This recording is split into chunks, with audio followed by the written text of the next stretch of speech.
Y una piedra te puede golpear un ojo, pero eso no debe definirte como una víctima. Lo importante es qué haces tú con esa pedrada. Claro, ¿qué aprendes? ¿Qué ¿No es aprendes, cierto? qué haces y cómo te comportas y cómo sales de eso y sigues Y adelante, cómo ¿no? podemos ayudar a más también. Entre libros. Bienvenido Javier Ponce, ¿cómo estás? ¿Qué tal? Gracias por venir a Radio Nacional del Perú. Gracias a ti, Magnolia, gracias a ti y felicitaciones por todo el trabajo que estás haciendo a favor de los libros y sobre todo de los lectores. Toma en cuenta que Radio Nacional está donde nadie más llega, así que nos van a escuchar desde todo el Perú. Gracias por estar aquí, Javier. Mi primera pregunta tiene que ver en realidad con cómo has recopilado todo el siglo XX para estas crónicas maricas, que en verdad me ha llenado desde de principio a fin, lo he leído rápidamente. Y ¿dónde estaba guardada toda esta información, Javier? Bueno, no ha sido fácil encontrarla y no ha sido fácil tampoco recopilarla. Yo vengo grabando y registrando a gente muy mayor desde los años 80 que me robé la primera cámara de video de mi padre, que en los años 80 tenían pues 80 años y en los 20 habían tenido 20. Entonces ellos recordaban cómo había sido Lima. Y he buceado pues en reportes policiales y en cómo había sido realmente toda esa historia que no se contó. Todo ese lado de la historia que había permanecido oculta y que no había sido tomada en cuenta ni por la academia ni por el registro formal. Entonces ha sido una labor de recuperación de todos estos vestigios, digamos. A lo largo de toda la lectura en Crónicas Maricas, les cuento que he podido encontrar política, periodismo, gente de la farándula, entre muchos otros personajes, ¿no? Muy relacionados a las crónicas, en realidad, a los vicios, flores y secretos gays de este siglo XXI. De verdad que sí lo he disfrutado, aunque les voy a decir que el libro, a la vez que divierte, conmueve. ¿Cómo nos puedes explicar eso, Javier? Yo no soy una persona que me lamento, yo no soy una persona que alimente ni el resentimiento, ni el victimismo, ni el lloriqueo. Entonces mi visión siempre es con humor, con chiste, con chisme, ¿no? Sí. Con delaciones, con sacar gente del closet y sobre todo con exponerme yo. He utilizado mi propia historia sin ningún tipo de vergüenza, como lo has visto, para decir, mira, esto era lo que pasaba un maricón en esa época también, ¿no? Y digo la palabra maricón desde el título Crónicas Maricas, no usando hoy día la terminología políticamente correcta, porque en esa época no existía esa terminología y usábamos nosotros, entre nosotros, esta palabra justamente para quitarle el peso del insulto y convertir todo este desastre pues en una fiesta. No, y perfecto, porque con esto, en verdad, como nosotros queremos promover, como te digo, el pensamiento crítico, la gente lo va a recibir y va a sacar sus propias conclusiones de dónde estuvo toda esta información durante todo este tiempo. Has hecho una recopilación bárbara, en verdad. Yo me imagino que habrán otros tomos más adelante, porque han habido ahí piecitas que nos has dejado con la miel en la boca, en verdad. Sí, ya estoy terminando de trabajar y terminando de cerrar el tomo 2, que espero que el próximo año pueda ver la luz. Dime, Javier, ¿cómo es el Javier de ayer y del hoy? Todo sigue todavía en construcción. Ahora conversábamos de la capacidad de adaptarse a nuevas situaciones y de los tumbos laborales que uno daba en esa época sobre todo y que tenía que aprender a hacer mil cosas, ¿no? Desde arreglar un water hasta maquillar muertos y era lo que uno tenía que hacer, ser, pues no sé, lavandero, taxista, lo que fuera. Javier, en estos 1000 oficios, ¿qué le dirías tú a los oyentes para aquellos también a quienes están trabajando, forjándose un futuro? ¿Qué es lo que tú les recomendarías para que no desfallezcan, para que no bajen los brazos? Que hay que seguir, que siempre la realidad te puede sorprender con nuevas cosas y es importante, antes de seguir con eso, decirle a la gente que este es un libro construido con 69 crónicas, que son 69 textos muy cortos, muy ágiles, muy divertidos. No es un libro académico para profundizar en lo que hay atrás de la antropología y la sociología. No, es un libro de chisme, es un libro también de recopilación histórica, también algunas cosas políticas, entonces está todo descrito también para la gente que no tiene la costumbre de leer, que eso es algo en lo que yo siempre me he fijado a la hora de escribir. ¿Cómo me gustaría a mí leer un texto que no esté orientado necesariamente al lector típico acostumbrado a leer? porque lo que hay es que captar nuevos lectores. Sobre todo porque además te diviertes, te entretienes, te abre la mente, y saber que lo que le ha pasado a otro, que puede haber sido una situación terrible, también te puede enseñar y decir, oye, si esta persona salió de este hoyo, como es el caso mío, o sea, cualquiera puede salir de cualquier hoyo, ¿no? Entonces, básicamente eso es lo que me preguntabas, ¿no? ¿Qué le digo a la gente? Que hay que seguir, ¿no? Y una piedra te puede golpear un ojo, pero eso no debe definirte como una víctima. Lo importante es qué haces tú con esa pedrada. Claro, ¿qué aprendes? ¿Qué aprendes? ¿Qué ¿Cómo... haces y cómo te comportas y cómo sales de eso y sigues adelante? ¿Y cómo ¿no? podemos ayudar a más también? ¿Cierto? Exacto, Involucrándolo en las experiencias de nuestras vidas, viendo nuestro metro cuadrado. Entonces, ¿cuál sería el hilo conductor? Porque hay varios en realidad, pero no sé, dímelo tú, Javier. ¿Cuál es el hilo conductor de todas estas crónicas? Son dos hilos conductores. Uno es qué pasó en el siglo XX, para que comenzáramos con un país que Abraham Aldelomar, que era un gran escritor en ese momento, que fue director del Diario Oficial del Peruano y que fue embajador de Perú en Italia, en un discurso que da a un amigo que está muerto, se afecta mucho y le gritan maricón. Y el solo grito de haberle dicho maricón públicamente desbarranca por completo su carrera. Es decir, comenzamos el siglo con incursiones policiales en casas privadas donde la gente estaba divirtiéndose y vistiéndose de mujer con las cortinas, pues, ¿no? Por joder. ¿Cómo terminamos el siglo con un personaje como Ernesto Pimentel? Sí, que lo he leído, que dice, Vargas Llosa, ¿cómo estará el Perú que la mujer más famosa es hombre? Y la diferencia fue esta generación bisagra de los años 60 a la que yo pertenezco, yo nazco en el año 67, los mismos atropellos policiales, el mismo estigma médico, religioso y legal. ¿Cómo nos respondimos de manera distinta frente a eso? En cambio, no tenemos que agradecer solo a ninguna orientación política y a ningún grupo organizado de nada. Fuimos personas individuales que decidimos responder de una manera distinta. Y ahí estuvo el cambio. Exacto. Hacerse visible, Así porque es. si no iban a seguir sumando, ¿no es Así cierto? es, exacto. Y sí, entonces tú consideras que eso, ahora que estamos hablando de La Chola Chabuca, de Ernesto Pimentel, dices que ha sido un avance. Ernesto Pimentel es, por supuesto, un avance, sobre todo porque si tú te pones a pensar, él tiene un horario familiar, la familia acude a su circo. Sí. A ver, niños, sea, ¿no?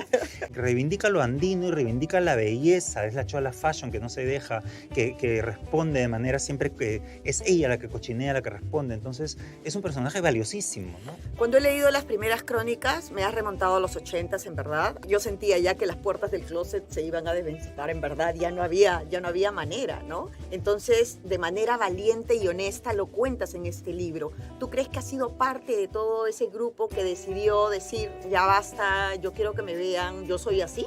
Claro, si nos hemos agarrado a golpes con los policías que nos metían presos por estar bailando en una discoteca nada más, cada uno hizo su parte. Y yo estoy haciendo mi parte ahora y ha hecho su parte también la editorial Planeta al publicar nuestra historia, recopilando esta historia y esta vida que había permanecido oculta y que nadie sabía que realmente habíamos pasado. Por eso te digo, me dices que tienes muchos registros de fotos, de videos y de entrevistas que habrás hecho a mucha gente, de hecho porque las conocías o porque alguien te dio la referencia.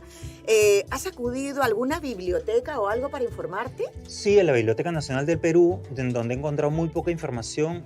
Habían, por ejemplo, en los 80s unas revistas pornográficas heterosexuales donde había algunos bloques gays y había ahí información. No la tenía en la Biblioteca Nacional. Yo tenía ese registro porque cuando yo era chico en el colegio, traficaba con esas revistas. Entonces tenía todo el archivo, digamos que guardado en mi casa. Y también he viajado a otras ciudades del Perú, recopilando lo poco que se podía encontrar de la información. Pero no encontraste nada en ninguna biblioteca, en algún sitio formal en la que alguien podría recurrir para saber qué pasó en todo ese tiempo, ¿no? ¿Cómo me ubico? No, pero todos los datos están ahí probados con varias fuentes. Varias fuentes me refiero. Tú puedes ir efectivamente al Comercio en 1904 y encontrar esa triangular la policial. Información, ¿no es cierto? Sí, con triangular la información exacto. creo que está bastante bien.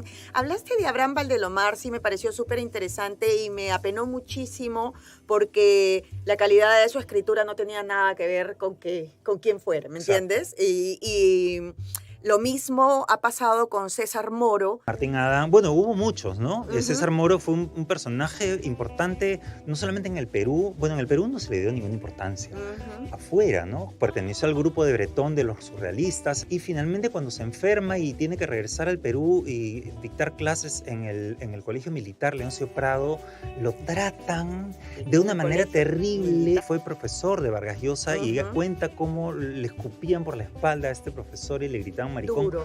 Un tipo que es un genio, o sea, Ujú. porque César Moro realmente ha sido un genio. Y el Perú hizo con César Moro, como dice André Coinet, que fue su amante, lo que este país suele hacer con sus grandes hombres, ignorarlos. ¿Qué siente Javier cuando escribe? ¿Escribe con rabia? ¿Escribe? ¿Cómo escribe? ¿Desde qué sentimiento? No, yo nunca escribo con rabia, tengo mucha risa cuando escribo. Este es mi libro número 14 y escribo siempre riéndome. Yo disfruto escribiendo y disfruto investigando. Porque para eso he tenido que investigar mucho y mientras no estoy escribiendo, mi cabeza sigue dictándome cosas, ¿no? Estoy como, a la hora que me siento al teclado ya en realidad soy como secretaria de mí mismo. A la hora que me releo, cruzo las piernas de forma muy marica y digo, a ver, vamos a leerlo con tono y releo con voz alta y si Ajá. suena musical y suena y funciona bien, entonces ya está. ¿Cuánto tiempo te ha tomado esta investigación? ¿Cuánto tiempo te ha tomado la investigación y la escritura? La investigación, como te decía, viene desde los años 80, en el que vengo Ujú, grabando a la gente ujú. mayor. No tenía todavía mucha conciencia de qué iba a hacer yo con ese material, pero lo tenía Ya. registrado. Y siempre que había alguna noticia o alguna cosa, la iba yo guardando y sabiendo esto en algún momento me va a servir para algo. No sabía muy bien para qué. La escritura de este libro comienza en el año 2017, cuando comienzo a publicar unas crónicas en el portal Lucidez, en el Pollo Farsante. Sigo con esas crónicas que fueron interrumpidas porque publiqué 2 o 3 libros en el interín y luego finalmente me di con la necesidad de que tenía que publicar el libro de manera sistematizada porque me entrevistaban mucho a partir de esas publicaciones los estudiantes de las universidades. Cuando yo entraba al repositorio a ver las tesis que habían publicado, usaban toda mi información y no me citaban, Oh. ni me mencionaban. Tenías. No te Yo- preocupes que voy a decir. Para quienes recién se conectan, estamos entrevistando a Javier Ponce sobre Crónicas Maricas, un libro bastante interesante, pero alguien que me llamó la atención y te voy a contar por qué, ha sido, aparte de Coco Marusics, que bueno, todo el mundo los conoce, fue Choco.